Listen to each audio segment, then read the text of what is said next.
जय हिंद, वंदे मातरम। स्वागत है आप सभी का स्टडी विद गुरुजी के आज के इस क्लास में। प्रतिदिन शाम 7:30 बजे हम मिलते हैं आप सभी से लेकर के एक नई क्लास। तो प्रतिदिन शाम 7:30 बजे बने रहें स्टडी विद गुरुजी के साथ में। आज की क्लास में हम लेकर आए हैं पर्यावरण और प्रदूषण से जुड़े हुए कुछ महत्वपूर्ण जानकारी को। तो देर न करते हुए हम बढ़ेंगे आगे, देखेंगे आज की क्लास को। इससे पहले हम चाहेंगे कि आप सभी लोग पेन और कॉपी लेकर के बैठ जाइए, क्योंकि यह बहुत ही महत्वपूर्ण टॉपिक है जिस पे आज हम डिस्कस करने जा रहे हैं। तो चलते हैं, देखते हैं आज की टॉपिक को। आज हम यहाँ पे आप सभी को बताने वाले हैं पर्यावरण के बारे में। तो पर्यावरण को अब ध्यान दीजिएगा कि पर्यावरण जो बना हुआ है, इन्वायरमेंट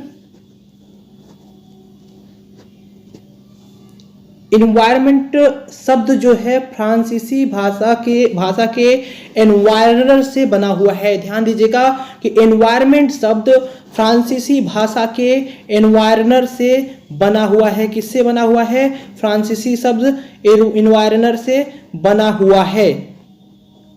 प्रश्न में आपसे पूछा जाता है कि किससे बना हुआ है, तो आप ध्यान दीजिएगा कि एनवायरनर से बना हुआ है। नेक्स्ट, जिसका अर्थ होता है, सॉरी मोटा हो गया है, जिसका अर्थ होता है द राउंड अर्थात चारों तरफ। जिसका अर्थ होता है द राउंड अर्थात चारों तरफ। इसको हिंदी में कहते हैं परिधन आवरण। पर्यावरण जो बना होता है परिधन आवरण से मिलकर के बना होता है, जिसको हम कहते हैं परि और आवरण, दो शब्दों से मिलकर के बनता है। परि मतलब हमारे चारों ओर, यहाँ पर आप देखिए पर्यावरण का जो अर्थ होता है, क्या होता है? पर्यावरण का अर्थ है कि किसी भी जीवधारी के चारों तरफ फैला वह आवरण जिसमें मौजूद घटक उसमें रहने वाले जीव को प्रभावित करते हैं और स्वयं भी प्रभावित होते हैं। परिधन आवरण, पर्यावरण का अर्थ है किसी भी जीवधारी के चारों तरफ फैला वह आवरण जिसमें मौजूद घटक उसमें रहने वाले जीव को प्रभावित करते हैं या स्वयं प्रभावित होते हैं, पर्यावरण कहलाता है। और पर्यावरण जो है हमारा बना हुआ है तीन घटकों से मिलकर के बना हुआ है। पर्यावरण बना है किससे? 3 घटकों से मिलकर के बना हुआ है। कौन कौन से घटक हैं? तो आपको बता दें, पहला है भौतिक घटक। पहला कौन सा है? पहला है भौतिक घटक। अब भौतिक में 3 चीजें आती हैं। कौन कौन से आते हैं? तो पहला आता है स्थल मंडल, दूसरा आता है जल मंडल, वायुमंडल, और तीसरा आता है जल मंडल। 3 घटकों से मिलकर के जो बना हुआ है वह बना है भौतिक घटक जो है 3 घटकों से मिलकर के बना है। तो आगे हम देखेंगे इसके बारे में, देखते हैं अगली स्लाइड पर। अब यहाँ पर आप ध्यान दीजिएगा कि जल मंडल के बारे में हम आपको डिस्कस करते हैं। तो जल मंडल किससे मिलकर के बना है? प्लवक। जल मंडल बना है किससे? प्लवक से। प्लवक जिसमें क्या आती हैं? वनस्पतियां आती हैं। और बी है इसका कौन सा? बी है नेक्टन। वे जीव जो स्थान बदलते हैं उसको नेक्टन कहा जाता है। और तीसरा जो आता है इसमें सी आता है, वह होता है व्यंचक। व्यंचक को हम कहते हैं कि गहराई में रहने वाले जीव जो होते हैं उनको व्यंचक कहा जाता है। तो ये 3 चीजें आप सभी लोग नोट कर लीजिएगा, जो पूछा जाता है बार बार परीक्षा में आप सभी से, कि स्थल मंडल में जो पादप प्लवक हैं वो कौन से होते हैं। तो पादप प्लवक जब भी आपसे पूछे तो आप ध्यान दीजिएगा वो हमेशा क्या होते हैं? आपके वनस्पति होते हैं। वनस्पति जो होते हैं आपके पादप प्लवक होते हैं। और नेक्टन के बारे में पूछा जाता है। नेक्टन वे जीव जो स्थान बदलते हैं। नेक्टन जो होते हैं वे जीव जो स्थान बदलते हैं। ध्यान दीजिएगा क्या पूछता है? कि वे जीव जो स्थान बदलते हैं नेक्टन कहलाते हैं। और व्यंचक की अगर बात करें, पूछ ले अगर आपसे व्यंचक, तो व्यंचक को आप ध्यान दीजिएगा गहराई में रहने वाले जीव व्यंचक कहलाते हैं। अभी हमने भौतिक का पढ़ा, जो फिजिकल जिसको अंग्रेजी में कहते हैं। बायोटिक की बात करते हैं, देखते हैं बायोटिक के बारे में। जो जैविक होता है, जैविक घटक दूसरा घटक हमारा है। दूसरा घटक कौन सा है? तो जैविक घटक है। अब जैविक घटक में क्या आता है, तो उसके बारे में आपको बता दें, जैव मंडल आता है। कौन आता है, जैव मंडल आता है। जैव मंडल तीनों मंडलों का, ध्यान दीजिएगा, तीनों मंडलों का वह भाग जहां जीव निवास करते हैं, जैसे पादप तंत्र, जीव तंतु, सूक्ष्म जीव। तीनों मंडलों का वह भाग जहां जीव निवास करते हैं, जैसे पादप तंत्र, जीव तंत्र और सूक्ष्म जीव, क्या कहलाते हैं, जैव मंडल कहलाते हैं। और तीसरे घटक की अगर हम बात करें, तो तीसरे घटक की अगर हम बात करते हैं तो तीसरा घटक आता है कौन सा, ऊर्जा, एनर्जी जिसे कहते हैं, ऊर्जा, एनर्जी, जो कि हमको किससे मिलता है, सूर्य से मिलता है। सूर्य का प्रकाश जो है हमारे यहाँ वायुमंडल में, हमारे पर्यावरण में सूर्य का प्रकाश एक ऊर्जा का प्रमुख स्रोत है। तो उम्मीद है कि तीनों घटकों के बारे में आप सभी ने समझ लिया होगा। बढ़ते हैं आगे, देखते हैं अगला स्लाइड ये रहा, प्राकृतिक पर्यावरण। अब पर्यावरण के बारे में भी हम समझ रहे थे, तो पर्यावरण के टाइप्स के बारे में देख लेते हैं। पहला क्या होता है, प्राकृतिक पर्यावरण होता है। तो प्राकृतिक पर्यावरण जो होता है वो ये होता है कि, अब ध्यान दीजिएगा, प्राकृतिक पर्यावरण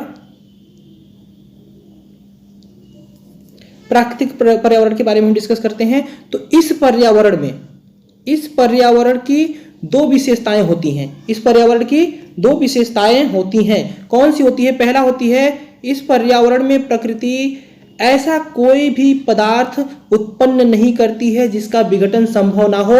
तो आपसे पूछता है कि प्राकृतिक पर्यावरण की विशेषता क्या होती है, तो इस चीज को आप ध्यान दीजिएगा। सीटेट में ज्यादा ऐसे प्रश्न पूछे जाते हैं कि पेडागोजी में, कि प्राकृतिक पर्यावरण के कौन से गुण हैं। तो प्राकृतिक पर्यावरण का पहला गुण जो हो जाएगा, आपके सामने यही लिख कर आ जाएगा कि पर्यावरण में प्रकृति ऐसा कोई भी पदार्थ उत्पन्न नहीं करती जिसका विघटन संभव न हो। तो इस चीज को आप ध्यान दीजिएगा, ये आपसे पूछा जाता है। दूसरा क्या होता है, इस पर्यावरण में होम्योस्टैटिक गुण पाया जाता है। तो पूछा जाता है कि कौन से पर्यावरण में होम्योस्टैटिक गुण पाया जाता है, तो आपको ध्यान देना है कि प्राकृतिक पर्यावरण में होम्योस्टैटिक गुण पाया जाता है। फिर पूछ लेता है कि होम्योस्टैटिक का अर्थ क्या होता है। तो होम्योस्टैटिक के बारे में अगर पूछ ले तो आपसे इसमें क्या होता है कि थोड़ा बहुत परिवर्तन होने पर प्रकृति इसे अपने संतुलित कर लेती है। थोड़ा बहुत परिवर्तन होने पर प्रकृति इसे अपने संतुलित कर लेती है, यही होम्योस्टैटिक गुण होता है। तो पूछ लेता है, 3 ऑप्शन आपको दे देगा कि प्रकृति ऐसा कोई पदार्थ उत्पन्न नहीं करती है जिसका विघटन संभव न हो, इसमें होम्योस्टैटिक गुण पाया जाता है। फिर उसके बाद एक ऑप्शन और दे देगा आपके सामने कि थोड़ा बहुत परिवर्तन होने पर प्रकृति इसे अपने संतुलित कर लेती है। उसके बाद दे देगा नॉन ऑफ दीज, या इनमें से कोई नहीं, या उपरोक्त सभी। तो इस चीज को आपको नोट कर लेना है। बढ़ते हैं आगे, देखते हैं। दूसरा होता है मानवीय पर्यावरण। दूसरा क्या होता है, मानवीय पर्यावरण।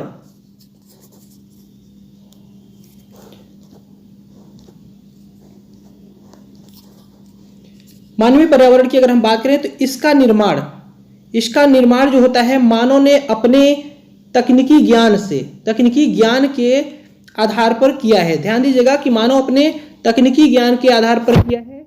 इसमें प्राकृतिक पर्यावरण की दोनों विशेषताएं नहीं होती हैं। ध्यान दीजिएगा कि दोनों विशेषताएं जो होती है प्राकृतिक पर्यावरण की, इसमें नहीं मौजूद होती हैं। मानव कई ऐसे पदार्थों का उत्सर्जन करता है जो प्राकृतिक पर्यावरण को नुकसान पहुंचाता है। प्राकृतिक पर्यावरण को क्या करता है, नुकसान पहुंचाता है, जिसका रिजल्ट क्या होता है, प्रदूषण और आपदा होता है। जिसका रिजल्ट क्या होता है, प्रदूषण और आपदा होता है। तो इस चीज को आप सभी लोग ध्यान दीजिएगा। जब भी आपसे ये पूछा जाए तो इसको आप लोग ध्यानपूर्वक पढ़िएगा कि प्राकृतिक पर्यावरण और मानवीय पर्यावरण, 2 प्रकार के पर्यावरण होते हैं। एक प्राकृतिक होता है, एक मानवीय पर्यावरण होता है। तो इससे आपके परीक्षा में प्रश्न बनते हैं और पूछे भी गए हैं कई एग्जाम में। चलते हैं आगे, बढ़ते हैं, नोट करते जाइएगा आप सभी लोग इसको। नेक्स्ट है पर्यावरण प्रदूषण की बात करें। जैसे अभी हमने मानवीय पर्यावरण में जब पढ़ा, तो मानवीय पर्यावरण में एक चीज आपने ध्यान दिया होगा कि जिसका रिजल्ट पूछा है, जिसका रिजल्ट क्या होता है, जब मानवीय पर्यावरण से जो रिजल्ट बनता है वो प्रदूषण और आपदा का बनता है। तो हम पहले प्रदूषण के बारे में ही आज बात करते हैं। देखते हैं प्रदूषण के बारे में। तो पहला जो है हमारे सामने क्या है, पर्यावरण प्रदूषण। क्या है, पर्यावरण प्रदूषण की बात करते हैं। तो पर्यावरण प्रदूषण की बात करेंगे तो पर्यावरण प्रदूषण में जो होता है, पहला क्या आता है, प्रदूषक। प्रदूषक जो होता है, प्रदूषक किसे कहते हैं? तो वे पदार्थ जो प्रदूषण की समस्या उत्पन्न करते हैं उन्हें क्या कहते हैं? प्रदूषक कहते हैं। आपसे पूछा जाता है परीक्षा में, आपसे परीक्षा में ये पूछा जाएगा कि प्रदूषक, इनमें से प्रदूषक है, आपके सामने ऑप्शन दे देगा, तो आपको उसमें ध्यान देना है कि वे पदार्थ, ध्यान देना है वे पदार्थ जो प्रदूषण की समस्या उत्पन्न करते हैं वही प्रदूषक कहलाते हैं। और स्रोत के आधार पर अगर हम बात करें तो स्रोत के आधार पर ये दो प्रकार के होते हैं। पहले होते हैं प्राथमिक प्रदूषक, ध्यान दीजिएगा, प्राथमिक प्रदूषक बहुत ही महत्वपूर्ण है। प्राथमिक प्रदूषक में वे प्रदूषक आते हैं, वे प्रदूषक जो अपने स्रोत से निकलकर सीधे प्रभाव डालते हैं। आप ध्यान दीजिएगा, परीक्षा में पूछा जाता है बार बार प्रदूषण से, प्राथमिक प्रदूषण और द्वितीयक प्रदूषक से प्रश्न पूछे जाते हैं। तो जो प्रदूषण अपने स्रोत से निकलकर सीधे प्रभाव डालते हैं प्राथमिक प्रदूषक कहलाते हैं। जो अपने स्रोत से निकल करके सीधा हमें प्रभावित करते हैं वही प्राथमिक प्रदूषक होते हैं। जैसे कि होता है कौन सा? Carbon monoxide. अब आप ध्यान दीजिएगा, कार्बन मोनोऑक्साइड जो निकलता है वाहनों के द्वारा निकलता है, जो वाहन से धुआं निकलते हैं उसी के द्वारा कार्बन मोनोऑक्साइड निकलता है। कार्बन मोनोऑक्साइड उसी के द्वारा निकलता है जिसको हम क्या कहते हैं? CO के नाम से भी जानते हैं, जिसको हम CO के नाम से जानते हैं। यह दम घोटू गैस के भी नाम से जाना जाता है। तो यह वाहनों से निकलकर सीधे हमें प्रभावित करता है, तो इसलिए यह प्राथमिक प्रदूषक होता है। और अगली बात करें अगर कार्बन डाइऑक्साइड की, तो कार्बन डाइऑक्साइड भी क्या होता है? श्वसन क्रिया द्वारा, जीवों के श्वसन क्रिया द्वारा उत्पन्न होता है। जीवों के श्वसन क्रिया द्वारा होता है या जीवाश्म ईंधन के दहन के द्वारा होता है। तो ये भी क्या करता है? ये भी सीधे हमें प्रभावित करता है। सल्फर डाइऑक्साइड भी हमें सीधे प्रभावित करता है। धुआं भी अपने स्रोत से निकलकर सीधा धूल कण भी हमको सीधे प्रभावित करते हैं, न कि किसी दूसरे के साथ मिल करके। इन सब चीजों को उम्मीद है आपने नोट कर लिया होगा और समझ भी गए होंगे। कोई भी समस्या है, दिक्कत है तो आप कमेंट जरूर करिएगा। चलते हैं आगे बढ़ते हैं। द्वितीयक प्रदूषक की बात करें, द्वितीयक प्रदूषक, तो द्वितीयक प्रदूषक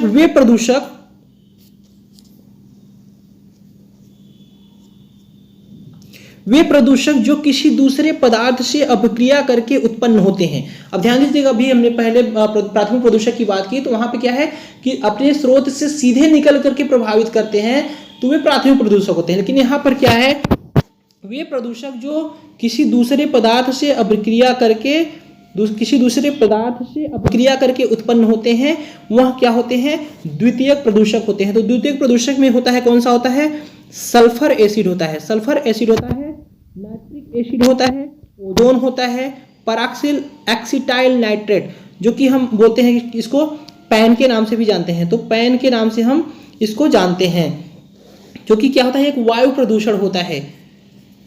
तो उम्मीद है कि प्राथमिक प्रदूषक और द्वितीयक प्रदूषक के बारे में आप सभी ने नोट कर लिया होगा और समझ भी गए होंगे। अगर कोई समस्या है तो आप कमेंट कर सकते हैं। आगे बढ़ते हैं। प्रदूषण के दो प्रदूषक और होते हैं, इसके बारे में हम समझ लेते हैं। क्या होता है? बायोडिग्रेडेबल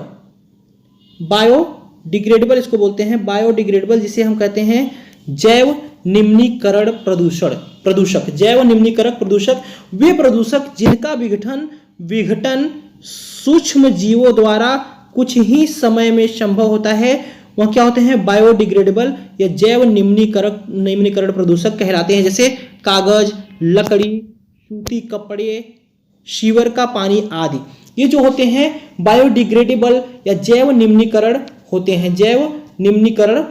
हैं। दूसरा होता है नॉन बायोडिग्रेडेबल। क्या होता है? नॉन बायोडिग्रेडेबल, इसको क्या कहते हैं? जैव अनिम्नीकरण प्रदूषक। इसमें क्या होता है? वे पदार्थ जिनका विघटन सूक्ष्म जीवों द्वारा संभव नहीं होता है वही क्या होते हैं? नॉन बायोडिग्रेडेबल अर्थात जैव अनिम्नीकरण प्रदूषक कहलाते हैं। इसमें क्या आता है? प्लास्टिक आता है, सीसा आता है और पारा आता है। तो उम्मीद है आप सभी ने प्राथमिक प्रदूषक और द्वितीयक प्रदूषक के बारे में समझ लिया होगा और बायोडिग्रेडेबल और नॉन बायोडिग्रेडेबल के बारे में समझ लिया होगा, क्योंकि आपके टेट, सीटेट और सुपर टेट में इससे कई बार प्रश्न पूछे जा चुके हैं, टेट सीटेट में तो कई बार पूछे जा चुके हैं। तो आप अगर टेट सीटेट की तैयारी कर रहे हैं तो इन सब चीजों को नोट कर लीजिएगा, क्योंकि घुमा करके आपसे यहीं से प्रश्न पूछा जाएगा, दे देगा इनमें से बायोडिग्रेडेबल है और ये भी दे देगा इनमें से नॉन बायोडिग्रेडेबल है। ये प्लास्टिक जो है कई बार आपसे पूछा जा चुका है, प्लास्टिक कई बार आ चुका है, पारा आ चुका है। तो इन सब चीजों को आप नोट कर लीजिएगा। तो आज की क्लास में बस इतना ही, फिर मिलेंगे आप सभी से नेक्स्ट क्लास में इसके आगे के कंटेंट को लेकर के। अगर आप सभी को वीडियो अच्छी लगी है तो वीडियो को लाइक कर दीजिएगा, दोस्तों के साथ शेयर कर दीजिएगा, और अगर अभी तक चैनल को सब्सक्राइब नहीं किया तो चैनल को सब्सक्राइब करके स्टडी विद गुरुजी के साथ में बने रहें। प्रतिदिन शाम 7:30 बजे आपको क्लास मिलेगी स्टडी विद गुरुजी के इस यूट्यूब चैनल पर। तो आज के पर्यावरण और प्रदूषण के क्लास को हमने यहीं पर रोक दिया है, फिर मिलेंगे आप सभी से अगली क्लास में। तब तक के लिए थैंक यू सो मच। जय हिंद, जय भारत।